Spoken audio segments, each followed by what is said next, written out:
Hey guys, what is up? I am Devil Driven. Today's list, we're going back through the Ardal list, another gameplay. I've been having some audio issues. I wanted to do a second playthrough of this list because I really like it. It seems to work out pretty well. I did change a couple cards though from the first video. I added in Peter. There's a lot of green strength out there, and then I added one Viper Witcher. There's just a lot of hyper thin around here, and if you can draw that and completely nuke their last Tibor, I think it's warranted. I think it's worth just running one of them and high rolling it. I mean, the deck has some bricks in it, but I think it's just warranted. I think the way the meta is right now, to run one Viper Witcher, even on a dry pass play, I mean, that's absolutely massive. You brick their Tibor, or even, people are thinning. People are going through their deck pretty quickly, so that one Viper Witcher can ruin their day. Here's a couple games. I'm gonna kind of like commentate as I go, because I played these games and the audio just wasn't right. So I'm gonna have the chill music in the background. I'm gonna watch these games with you and see where I maybe did a misstep or something that I did really good. But thank you guys for watching, and I will see you guys at the end. Alright, so this first game we ran up against a Svalblood friend. Let's get that off the screen there. I think I played this one pretty well. Going through the mulligans, I was able to drop the Scorpion. The Venendal was going to hit for 7, but I was afraid the Letho might. I think the Letho might be an issue, so I think I dropped the Tourney Joust just in case, and I got Bribery, so I left it there. I didn't want to brick the thing, and I felt like I needed to win round 1. I went through and just went ahead and played the Portal. Letting Svalblood get ahead of you like that and having that 17-point last say, it just seems like it's not correct when you're playing this Ardal list. It doesn't. You don't feel comfortable knowing that they have that finisher. I think he plays a. I'm not sure what he plays here, but I felt like the circle was the portal was warranted. I felt like I needed to win round 1. I think he plays Herald, and I'm able to take it out with. I think I let one ping go through. I played the Venendal and just do 2 pings on the Herald. Yeah, he plays the Herald. And then, yeah, I want to say oh, no, you know what? I swears it. That's what I do. I do 1 ping with it and just swears it. I thought it was a pretty good swears target. And the way that self-damage Svalblood deck works, Herald, even when he runs out of skulls, he can get a pretty good thing. So now he could play his Priest, and I believe he misplays this here because he plays it on the very first skull. If you're going up against this deck, I think you want to, or if you're going up against Ardal, you want to play that Priest in the middle so it only hits for 4. Even still, it was going to die, but because I have two of the things up. But if I didn't have the portal up, you play it in the middle. If they only have the Tourney Joust, then it won't go through. She ends up playing Series and uses a leader ping. Pretty good play. I feel like when you go up against this deck, you want to kill anything that's damaged, if possible. We already had all the pulls here, and I did not pull the Witcher. I felt like that was pretty good. So I kill the thing that's damaged. So his restore just doesn't get value if he does plan on playing it.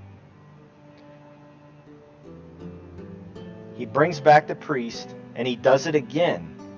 You know, fortunately, I have, you know, another assassination to take this out. But if this was going to live, that was going to be a huge problem. Yeah, I did.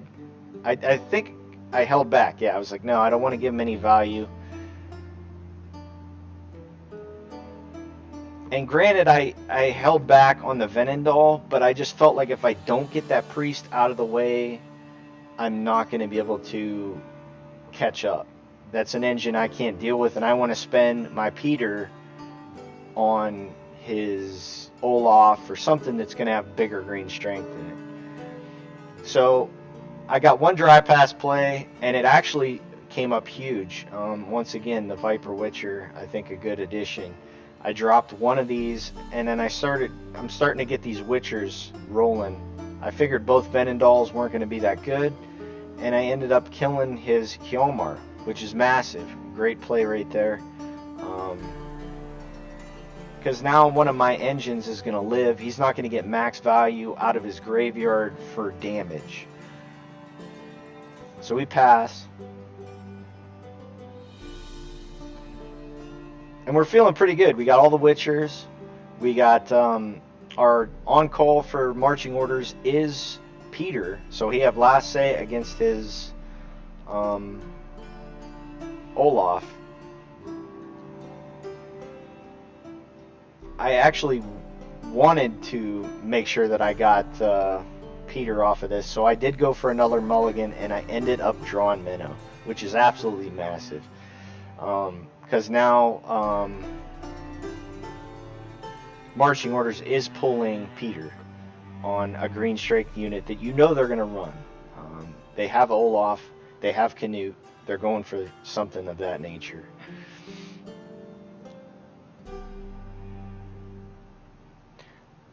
So here I decided to go with the Tourney Joust on the unit to the left. I didn't want him to get any value off of his totem, or minimal value off of his totem. I could have played the Serret, but I didn't think it was correct. I think I wanted to make sure that I didn't want to give him anything on the board to react to, and I just wanted to make sure that I took that one out. It's full value. It's more, you know, granted he could put something else on that side of the board. Now he plays a boat. I feel like this is, you know, perfect time to just yoink it. There's no reason not to. It's 5 strength. He's not going to leave anything on the board for me to he's not going to leave me anything on the board to get my full value leader anyways, except for this, which I think he should have used his totem right there, but we just steal it. I mean, it's a full value card that he wants to restore or damage or whatever. So we just take the full value Fanatic. He's got a totem on the board and it's not doing anything. We just completely eliminated his board. 12-0. We're feeling pretty good. Zarathisius, if he can high roll that, I was going through and saying, you know, if I can get that diplomacy, there's a lot of good cards I can interact with that veteran. He went ahead and rezzed an 8, which is pretty good. So I went ahead and I played the Letho and locked it because he wants to damage this totem. He wants to get the value out of that totem. He wants to get value out of this. Probably restore, I'm thinking. If he would have played it on the left, I probably was thinking... see, now, I would have maybe did one more leader charge.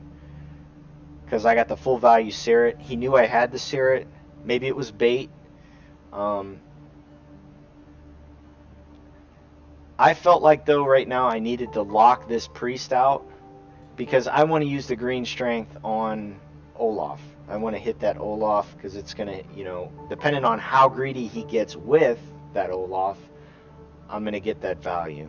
So went ahead, locked the priest, basically gave him, you know, a 4-point play. So we lock it. Now his totem is kind of a liability, you know. It's like, yeah, he could play his Olaf there. I probably would have played the priest on the other side of this and then played the veteran on the left and then played the priest next to it. I end up getting an Olaf here, and he can't kill it because I know I banished his Hjalmar. He can't kill it by playing, you know, anything super big. So that thing's gonna live. And I have a diplomacy to possibly get value out of that Olaf, which is huge. It's a unit he can't hit. So he goes ahead here and he's going to Canute now, I believe. So he gets 3 out of it. And he hits a 2. Which he didn't get full value there, but this is going to bump up to a 14 now, I believe. Yeah. So when I pull my Peter out... Oh boy. When I pull the Peter out, it's going to it's going to nuke that down pretty good. Cuz that's 6 points. So the Peter's playing for 9. I thought about maybe playing the thing, but he's just going to play around it anyways. So I went with the Warcrier, and I get some points off it. I end up getting 4 points. So it plays for a 7. Not bad. We're sitting at 41. He's got 2 leader charges left. 3. And you know that's for Vicarl.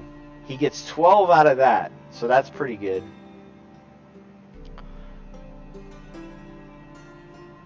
His last card's Vicarl. So I play Zarthusius, and I'm hoping to maybe high roll the diplomacy. But if it doesn't happen, you know, I'm not that sad. He plays for his full 9 provisions. I'm up 50 to 39. He's going to get 12 from his Vicarl, and then he's going to get an extra 5. It's going to flip. But Peter comes to save the day. Green strength is everywhere. We win by 3 points. Well played. Let's try one more, guys. I think this game I played it pretty well.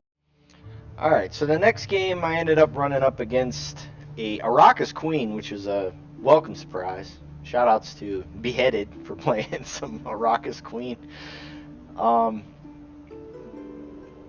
Once again, we got the Viper Witcher in hand.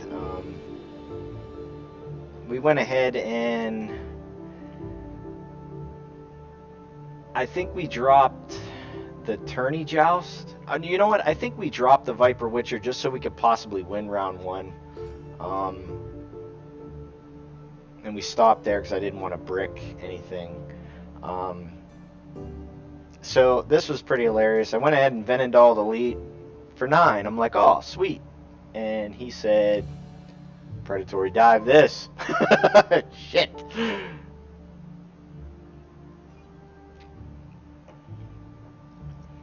So we're super sad about that. We just got nuked for a 9. I think we probably should have, I'm thinking to myself, I should have went Vigo, you know, and that wouldn't have been an issue because I would have had a 1 on the board. So once again, we don't hit the Viper Witcher, which is good. So we're doing pretty good. We're feeling good. Foglet, perfect yoink target for Swears. We went through, just grabbed it. It's a possible brick for him. We just take it. It's just perfect. Too good to pass up.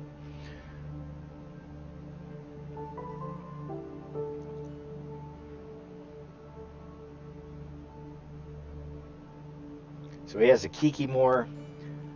We just Tourney Joust it. Didn't mess around. He could start playing his own leader abilities. We're up 21 to nothing. He has nothing. So he plays a Manticore. Alright. We don't have our lock, but we end up just taking it with our Yoink muzzle. Not bad. 26 to nothing. I think he plays one more card. He might just pass, though. Pretty sure he just passes.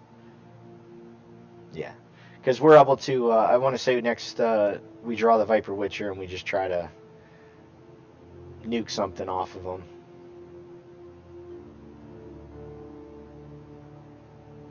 Maybe not. So once again, the marching orders is going to pull Peter. Against Araka's Queen, absolutely huge. You know, they're going for that Glusty play. I think we just play one Venendal just to get it out of the deck.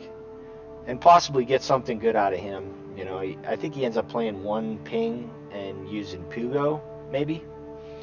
No, he just plays the Ancient Foglet. So we pass.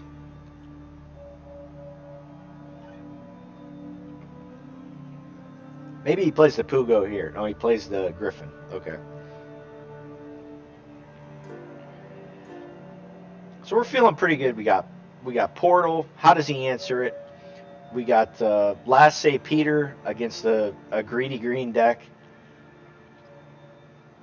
We drop the Venendal. I keep the Viper Witcher, and I just first we open up with, of course, the Portal, because we want to start pinging down those ones. We want to, even though he's possibly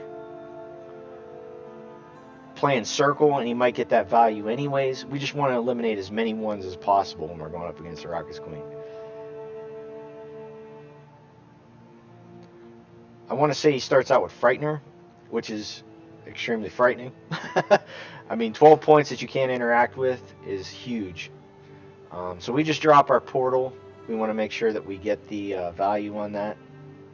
Oh, you know what? That's right. I didn't go Portal. I should have. That was a misplay. I should have played the Portal, and I could have gotten some value off of some of these other cards, but I didn't. I was afraid he would Predatory Dive it maybe, and even if I did do that, he still would have gotten the value off of it. He plays Keltheus now. Now things start getting serious. We lock it. We're not trying to find out what's going on with this deck. We don't want to know. We just want to lock this, because granted, we've had a lot of Keltheus magic happen on this channel, but we're just not going to let it happen. So we end up playing our Portal finally. We still got, you know, a bunch of tactics in the deck. And we're just going to start nuking his ones. We want to eliminate all the ones we can. I'm pretty sure, yeah, I did yoink his one, because it's just positive points for him. And if he's going to play Glusty, it's going to give us points. I just felt like it was warranted, so we did it. We played our 5 strength yoink leader to play a 1. Because if he's got Glusty, it's just going to give us more points, and then a Peter's going to be even better. And if he wants to hit that and give us more points, more power to him.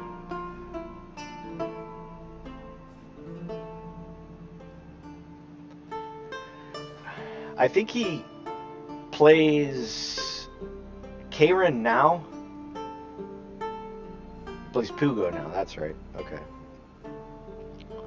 So granted, we're going to give him his Frightener, okay? But we're just making sure that his Glusty isn't going to be as good. So we took the full value assassination and we just start pinging down his ones. We know he's going to get this Frightener anyways, so we're just jumping ahead of the game here. We're just trying to make sure that we can control our own fate. We're getting rid of these ones. We don't want nothing to do with them. I think next we end up playing another assassination maybe on the Pugo. Or I think we just go for the high roll here on the... No, we play the Viper Witcher. Because he might have, you know, Royal Decree, and we, you know, might nuke that. It's a possibility. And I saved the ping. He plays Karen, and he only eats 2 things, I think. And we get lucky here. Oh no, we don't. We just take the assassination now. Pretty sure, because we want to get that 5 at least. Yeah, that's right. We pinged first, so we get the full value assassination for 6. Then we just ping again for another 2. Giving him a 1 seemed bad, so I think I pinged in the back. Oh, that's right. We saved our charges. So he goes for a 4 here on the ghoul. He eats it to give himself a 1. But we got the pings. We're okay with it. He's up by 15, but it's all an illusion. We're way ahead of the game. And I went with the movement, I'm pretty sure. Because it's Thrive. We still got 2 more units that we could play that are bigger than this. So we moved the Karen back. Actually, no. I don't think we moved the Karen back. Because I was afraid that might be our Peter target. Because he might just be playing... And we waited, just in case he had like a Raka's Nest or something like that. Which was a mistake because he ended up playing Parasite, which... Why he hung on to that for so long, I have no idea. So we just played the Searet and hit the 10 in the back. So we're only down by 5. And I'm thinking to myself, well, he's either got Glusty or he's got like Osrul or a Ghoul. Sure enough, here comes a full value Ghoul. So our Peter is going to play for 8 and 3, 11. So that's absolutely massive. We went with the Bribery. And we didn't hit very good here. I want to say we took the Karen because I can eat the Foglet in case he didn't have the Glusty. So it ends up being a 11-point play and the 1 ping. So 12. We're breaking even. He's got a Ghoul Yacht, 49. So Peter comes through. We play it. He hits that 9. Tied up, but Scorpion Leader ping. Beautiful game. That's the video for today, guys. I wanted to try something different. It ended up working out because I had audio issues. Let me know what you think if you want me to backseat myself. I think it's an okay concept, but thank you guys for watching. Like always, you guys are the best. But I will see you guys next time.